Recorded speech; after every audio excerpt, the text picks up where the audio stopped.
Bonsoir à toutes et à tous. Good evening, everyone. Welcome to the closing event of We Robot 2020. Bienvenue à l'événement de clôture de We Robot 2020. For those who don't know me, my name is Florian Martin Barito. I am an associate professor of law at the University of Ottawa, as well as the University Research Chair in Technology and Society and the director of the Center for Law, Technology and Society. And tonight, to close that almost week of amazing conversation about robotics, law, ethics, and policy, I'm here with my co-chair, Jason Miller, and Katie Zizlagi will take up the virtual mic in a few minutes for a few words and for the awards. And so we didn't want to take too much time tonight, but we have some thanks to deliver, and we have to announce you what's coming up also in 2021 for We Robots. And so for the closing, before closing officially We Robot 2020, we would like to thank again everybody who has been supporting us in that Reinvented format for We Robots in the times of COVID-19, and especially thank our sponsors. So first and foremost, Microsoft, our presenting sponsor, CIFAR, our leading sponsor, as well as X, Intel, the University of Washington Technology Policy Lab, and Miami Law. And of course, a big thanks to everybody at the University of Ottawa, the Office of the VP Research, the Faculty of Law Commerce section, and the Faculty of Engineering, and of course to the team at the Center for Law, Technology and Society for the support in organizing that event. Without further ado, I will hand it over to Jason. Thanks, Florian, and hi, everybody. Welcome to the closing event of the We Robot 2020 conference, the virtual edition. So I want to thank a few people because all week we've all been watching the videos and the discussions and reading the papers and getting immersed in what we love so much about We Robot. And of course, in order to put all that together, we have to have a number of authors submitting papers, and it was a really competitive pool for this We Robot. I think we had it was upwards of around 150 papers proposed and submitted. And so I just absolutely want to thank the authors who, it seems year after year, their interest in the conference is growing, and they would take the time to propose their papers and put them in. I want to thank the paper authors, the poster authors. Same thing. We had a number of posters. I hope you all had time to take a look at them. So thank you to those authors and researchers. Of course, the discussants. I want to thank everyone for initially taking the time to commit to coming to Ottawa, and then when we reimagined things, for those of you who stuck it out and agreed to do the recordings. I mean, every one of the sessions was just wonderful. So thank you so much. You really, that carries the conference because it's what we wanted to showcase. And I hope everybody gets a chance to watch all the videos if they haven't had a chance this week yet to do that. I want to thank the artists, of course, for having submitted their proposals and their work for us. I really, I'm really sorry that we could not find a place for them this year, but it just felt like that was something that needed to be an in-person type of thing. And I want to thank a few more people because these are the people that make everything work throughout the week that we've just experienced. There were a number of people who, this happens in the background of these conferences, as most of you will know, who volunteer to review papers, who are not on the program committee. And we had a lot of people this year volunteer and step up to review papers, early when the submissions happened. So thank you. And we haven't properly recognized them yet this week. So I just want to thank all of the paper reviewers who put the time and effort into giving, really thoughtful comments initially that helped us put together a great program as we've just seen this week. The program committee, thank you so much for sticking through it. They did a lot of work. Of course, the organizing committee at University of Ottawa, which is beyond just Florian and Katie and I, as the co-chairs, there were folks at CLTS, there were folks in the faculties who helped out throughout the year to get everything running. So, you know, it takes a lot of people to put this together. And of course, Florian took the lead with his team at the Center for Law, Technology and Society. They organized the videos and the web content and really took the lead on that and did, I think, just a spectacular job. So what was kind of a lot of uncertainty in my mind, you know, a couple of weeks ago, this afternoon I was reflecting on just how smoothly everything was running and what a great job they did on that. So I just personally want to thank them on behalf of, you know, everybody that participated this week and was able to experience this year's We Robot in its, you know, in its reimagined format.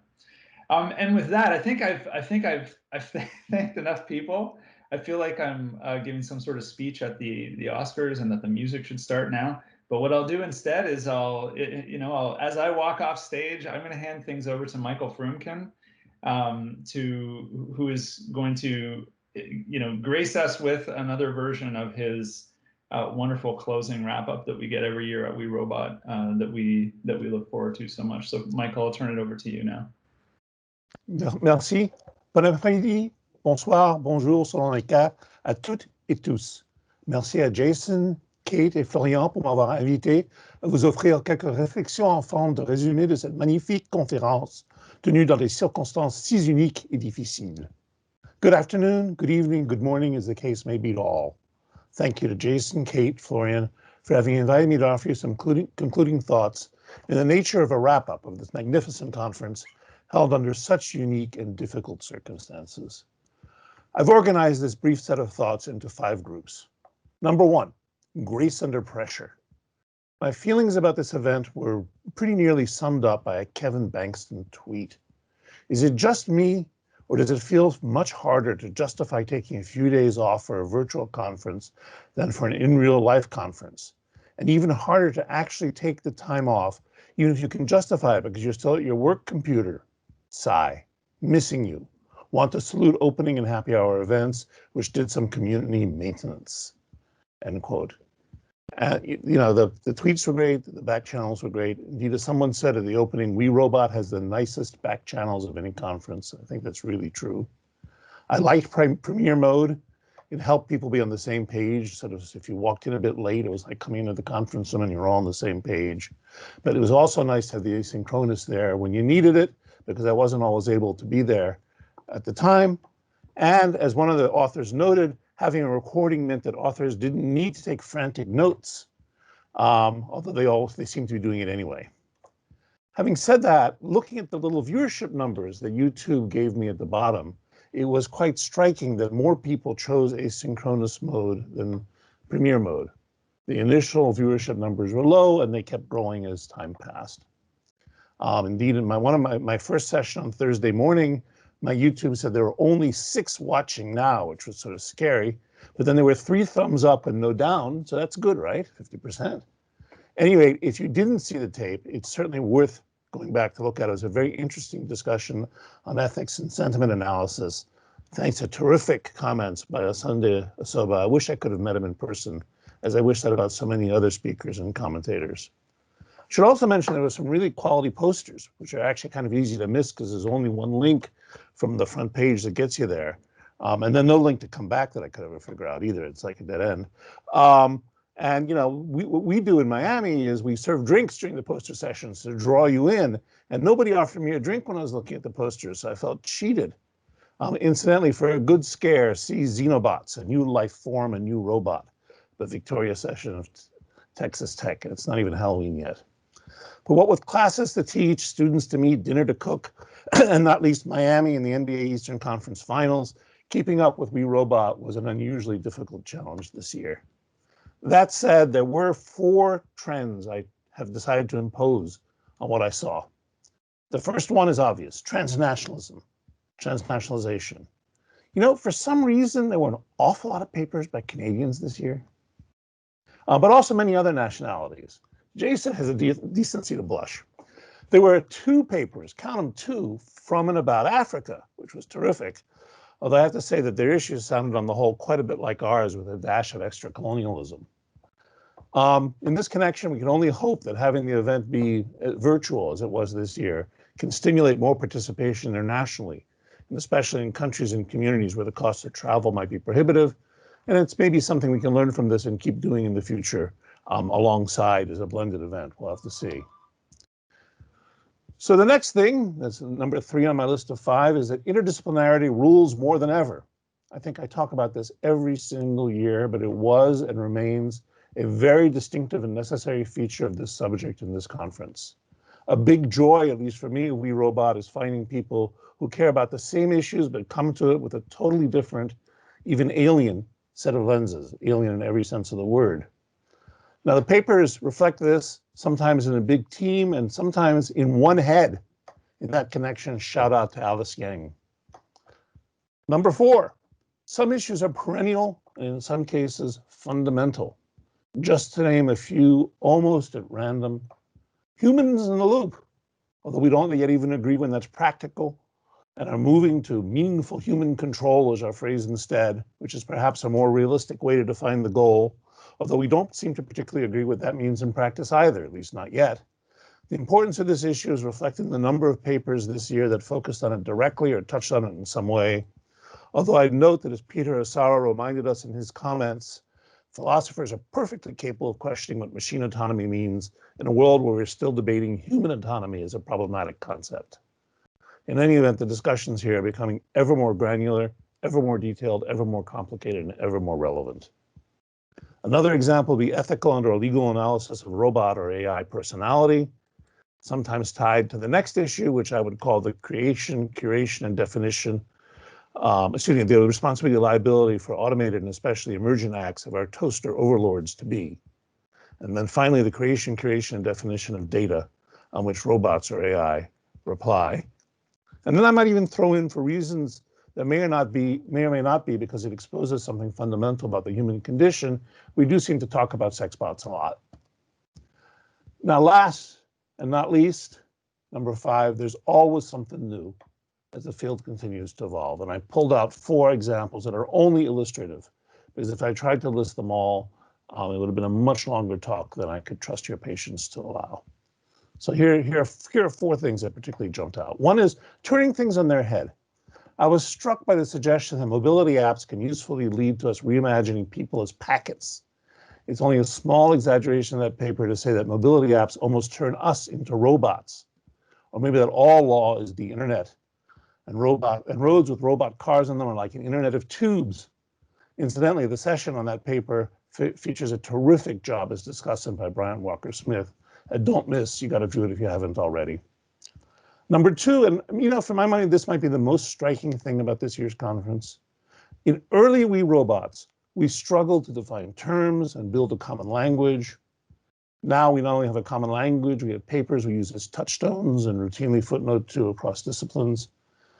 Indeed, several papers in this edition took definitions as something almost given and moved on quickly to sometimes extensive literature reviews and even taxonomies of the literature. When you have enough literature to support or require a taxonomy, you've reached a milestone. Another sign that the field is growing up quickly is that the legal and policy analysis is now not just an imaginative and proactive activity, but also increasingly reactive as governments regulate the robot AI space. We'd seen this before in the GDPR and the self-driving car area, but now it's becoming a widespread phenomenon.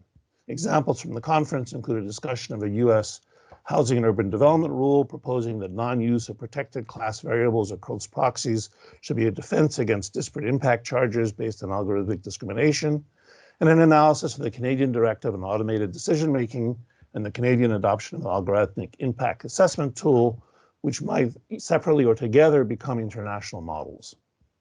I'd note that this trajectory, from working on a nearly blank slate to working in a domain increasingly defined by government action, very much parallels the earlier developments in the path of internet law.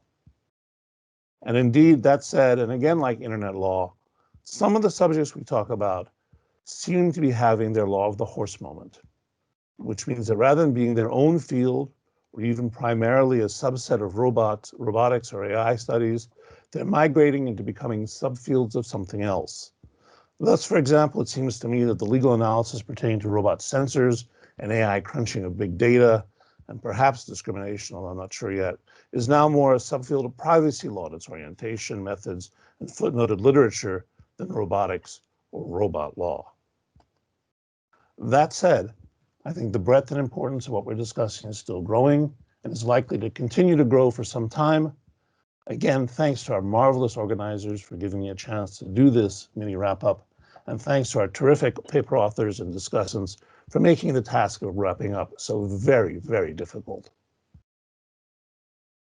As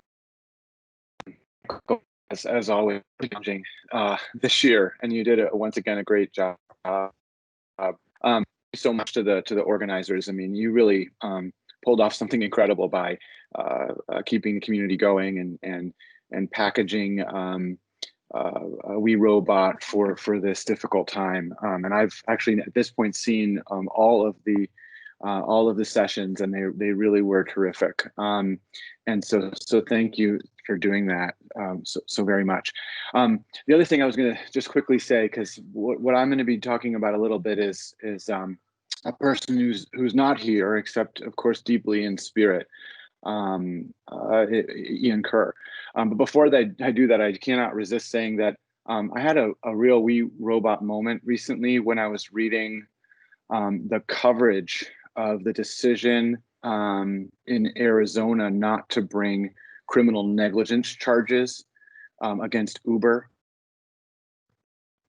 because of the Uber self-driving car that struck and killed that woman who was crossing the street with a bicycle. People perhaps know about that. And there was coverage by, I believe it was Wired magazine, and they were asking a question about like, why wasn't Uber charged, and why was this woman who was driving the car charged instead? And they framed the entire thing around moral crumple zones. And they actually like quoted Madeline Ellis, and they called me and a couple other people. And it just, this coverage was, of course it's a troubling event and it wasn't satisfactory from that perspective, but it was so satisfactory the way that they were able to talk with great insight and sort of understanding about what were the drivers, why was this being treated differently than an ordinary car crash. And I just think it would just not be possible, that kind of public discussion, without the years of We Robot. So I'm just really proud of us.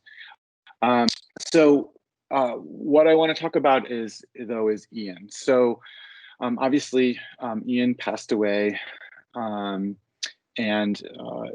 couldn't be here in person or with us.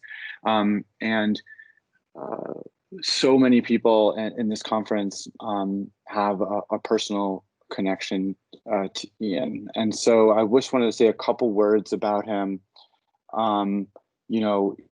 He was, of course, instrumental in bringing the conference up north, and he'd be super proud of the job that you all have done this year. So what I want to say about Ian, and this is partly for those who know him and partly for those who haven't never had a chance to meet him. Ian was incredibly influential on this community and on on many of us personally. And one of the things that Ian did that was so amazing was that he gave us a kind of permission. So Ian was working on issues about robotics law and artificial intelligence years before I was, and inspired, at least inspired me personally to start to look at that area. He was looking at subject matters that seemed really odd and strange, and people laughed at it. Do you know what I mean? It's like really hard to understand now because it's such a big public conversation, and it's taking up so much oxygen, artificial intelligence and robotics, but people literally would just like giggle when you talked about that's what you wanted to do. And so it was actually quite a bold thing for him to strike out in that direction. And for the other people that I know have long been working on these issues, people like Mike at UBC, Mike Vanderloos, and the roboethics community. It's not an easy thing to go into an area and just start to explore it. And his having done so gave me and a lot of other people a kind of permission to write about a subject matter that we might not have otherwise. But not just that, Ian also gave permission to write in a particular style and to find your voice. You know, the way that he wrote, if you read his writing, and I cannot encourage you enough to do so if you have not already, although it's probably a rare We Robot attendee that hasn't read a lot of Ian's work. You see that there's this evocative style, this passion, this a bringing in of all kinds of cultural and philosophical and other references that gives his writing this energy. It doesn't detract from its academic rigor and its seriousness, but it gives it a great passion and a great energy. You know, it's sometimes funny, but it's not often really aimed at just being funny or entertaining. It's really about having an individual voice. And I have tried to incorporate that into my work, and the older I get, the more I do it. Because now that I'm a full professor, for example, I'm gonna go full Ian. But the point is that he gave us permission to write in a particular way. And he also, for me at least, and I think for many others, really modeled what it was to be a law professor. Because if you think about the hallmarks of We Robot, it's interdisciplinary nature. It's dialogue with public discourse without sacrificing rigor or feigning a novelty that doesn't exist. The way that we do incorporate change and allow for dynamism. You know, these are all things that Ian modeled as a law professor, because law professors, at least in the United States, it's really a specific thing. It's like the ordinary law professor doesn't necessarily work across disciplines, doesn't necessarily build institutions that can then bring along other people and serve as a platform for others. Often law professors will write about the same thing, their comfort area, you know, again and again and again, without branching out into a new area until it's very, very safe to do so. And often, you know, law professors may be not really so great at translating our work into a public or policy context. And so one of the things that Ian really did was to model those things. What is it like, you know, to show a broader range of what is possible in terms of being an academic. And I think that, you know, frankly, there's going to be more people like that going forward. That I think that today the exciting people that are coming up in a variety of disciplines, including law and technology, are really in that model. And I think that was something that should not be taken for granted. You know, there's been references to the community itself and of We Robot, and I think I also want to just draw attention to the way in which Ian was a mentor to so many and built community. I cannot tell you, when he passed away and since, and even to this day, whenever I talk about Ian, whenever someone knows that I knew Ian, I hear so many stories of people telling me a time when they connected with Ian, and often these stories involve Ian telling someone that they can do something and that they should do something and that they actually belong. I cannot tell you how many people have told me a version, and these people come from many different disciplines and from different races and from different countries, different genders. They just tell me a story about a time that they had a conversation with Ian, that he actively listened, and that they walked away understanding that they could do something and that they belonged. And, you know, We Robot is, of course, you know, imperfect. There are ways that we can improve. There's ways we can be more inclusive and collegial, surely. But to the extent that we are inclusive and collegial, so much of it is the model of Ian.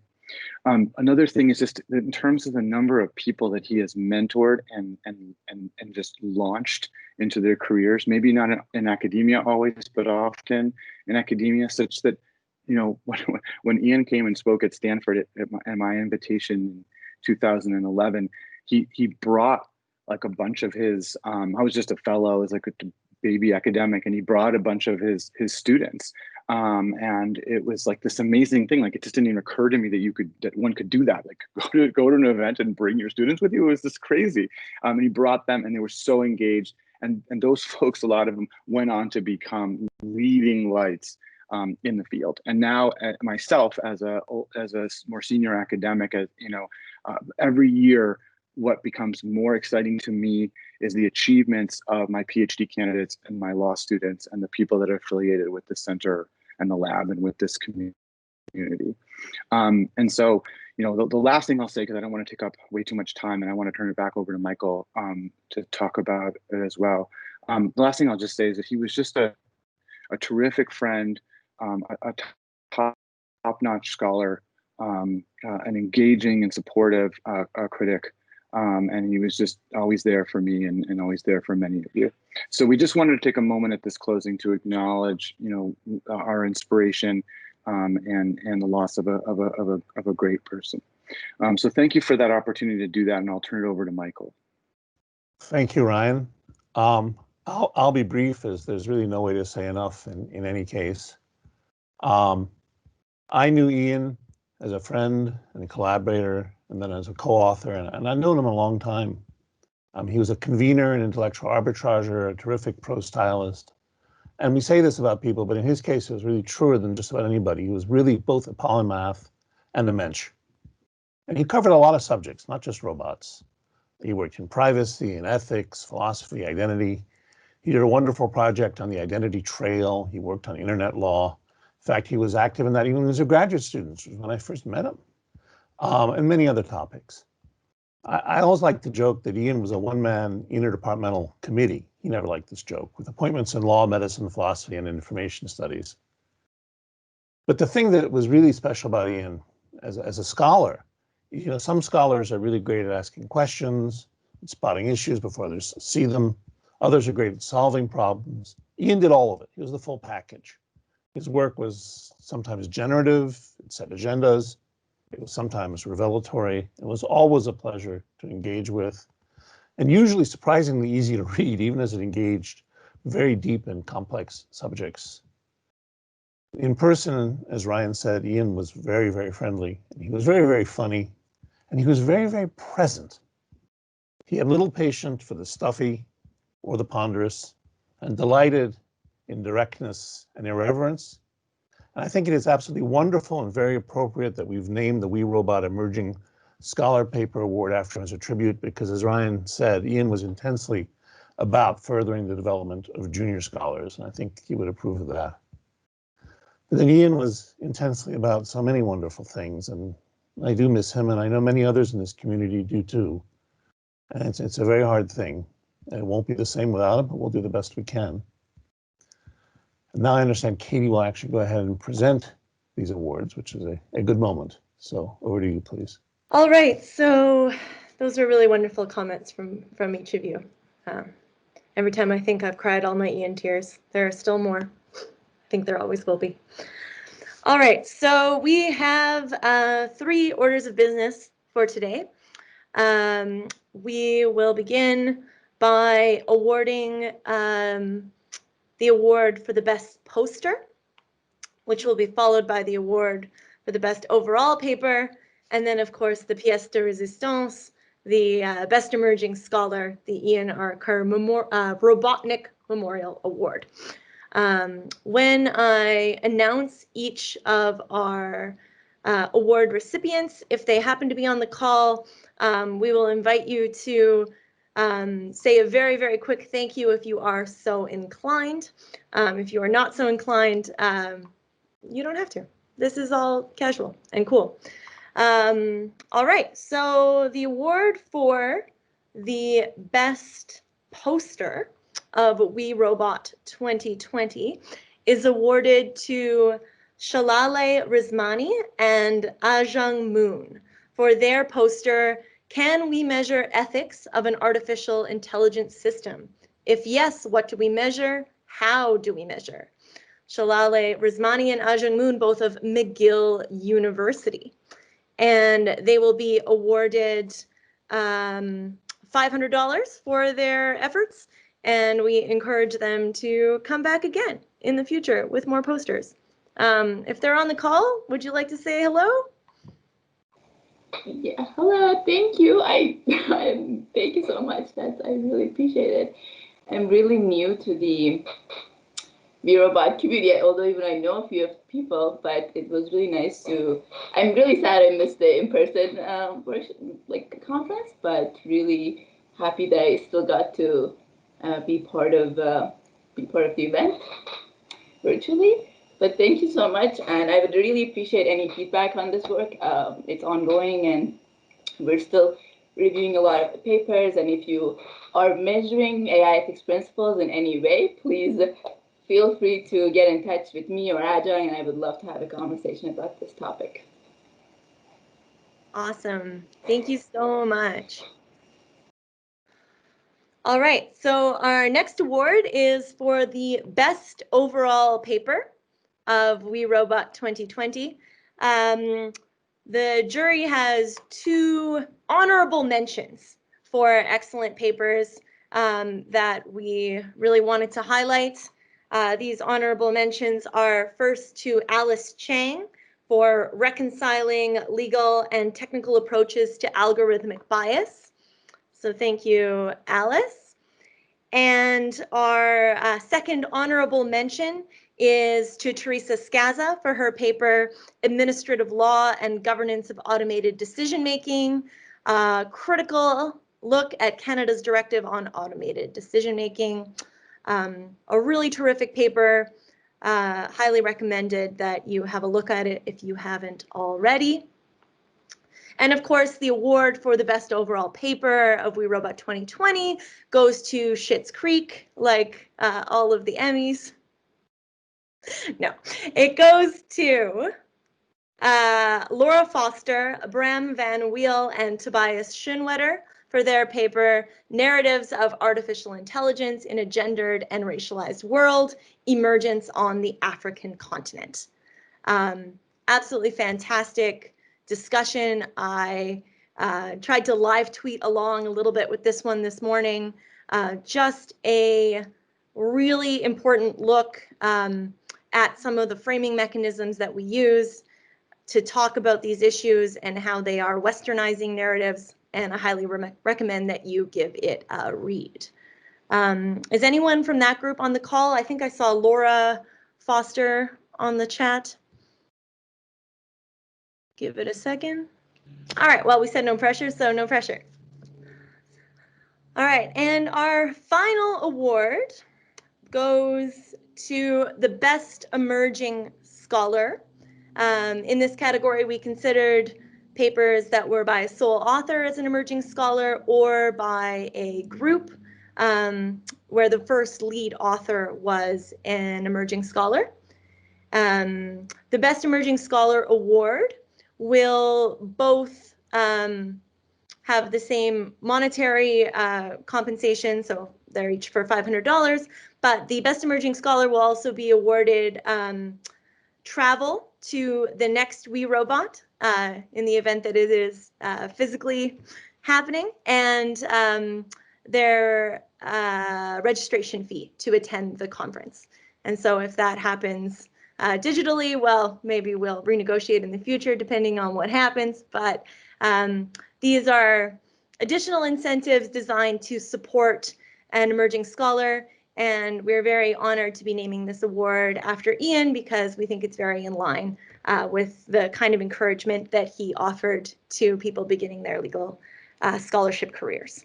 And so our award is for Cynthia Koo, Missing the Unintended Forest Despite the Deliberately Planted Trees, Reasonable Foreseeability and Legal Recognition of Platform Algorithm Facilitated Systemic Emergent Harm to Marginalized Communities. As a part of the award, we will also offer a workshop to maybe come up with a better title. Cynthia, if you're on the call, we would love to hear from you. Thank you so much. I will absolutely take you up on that workshop. I'm so sorry again, the title. Yeah, thank you so much. This is amazing because last year was my first WeRobot, and I mostly tweeted. And this year I said, okay, I have to submit a paper so everyone knows I can do more than just tweet. But that was my only goal for this year, was just submit a paper. So this is above and beyond. And I definitely owe thanks to Jane Bailey, who was my co-supervisor, and Marina Pavlovich, my second reader, and of course Ian, who is my other co-supervisor. I never actually got to see this paper, which is a point of sadness. But I didn't get a chance to know him nearly as well as I think most people here did. But just hearing so much about him and the little time that I did get to spend with him was absolutely as amazing as everyone has been saying. So thank you. Awesome. All right, thank you so much, Cynthia. And that concludes the awards for this year. So I'm going to turn it back over to Michael, who will give a little précis of We Robot 2021. So I'm going to be very, very brief here. Let me say that the beauty and terror of our shared subject, even if it's shared a little bit like the visually challenged gendered person shared the elephant, is that a year from now is going to have changed again very substantially.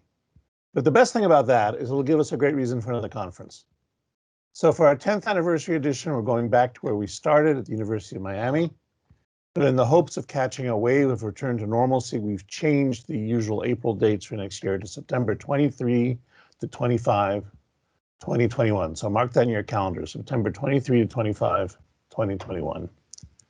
Next year will be, as you heard, we hope, in person. If not, we're going to be looking for tools to create community and harness this community's energy via online tools, and we'd welcome your advice and if you know of a great tool for doing that. I think this year's organizers did very well for short notice, but I think that just serves as a challenge for us for next year to do even better, and we're going to try. I want us to build on the success of the opening event and the happy hour and do more sort of community building, and I particularly want to find a way to better involve new participants in taking part in unstructured discussions and ways of meeting other participants. And again, suggestions are very gratefully welcomed. We're going to be forming a program committee very soon. We're starting fundraising next week. Some of you will be hearing from me. Planning for a possible blended conference may add expenses. So if you can help with fundraising in these uniquely challenging times, please get in touch. We'll have a website. It's at werobot2021.com. At the moment, it exists only in vestigial form, but we'll be building it out real soon now, as we say in the internet. We anticipate issuing our formal call for papers later this calendar year. The details will be on the website, or you can write to robots@law.miami.edu to be added to our mailing list. If you attended a past Miami event, or indeed some of the other events as well, you're already on the list. If Canadian privacy law allows, we'll try to get a copy of the list of the registrants for this event as well, although that could be dicey. Again, the website is werobot2021.com. And we'd really like to see all of you and many new faces next year. I encourage all of you to send me any ideas you've got about what we could be doing differently or better. Anyway, thank you, and I very much hope, to actually see all of you in person next year. À bientôt. Merci, Michael. And merci à toutes et à tous pour avoir participé à cet événement de clôture de We Robot. Thank you, everyone. Yeah, sorry, Michael, a bit of French from time to, and sorry, Ryan, sorry, a bit of French from time to time. Welcome to Canada. We would have loved to welcome you in Ottawa, as we told you before. Jason, Katie, and I had prepared so many activities, but still, we hope that you enjoy that virtual edition.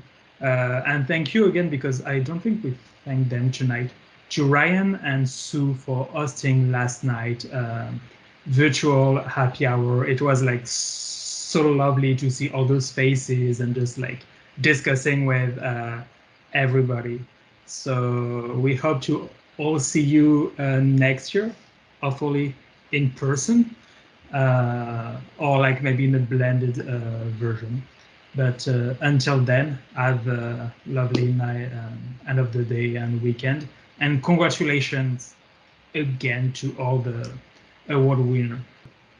Bye-bye. Have a nice day.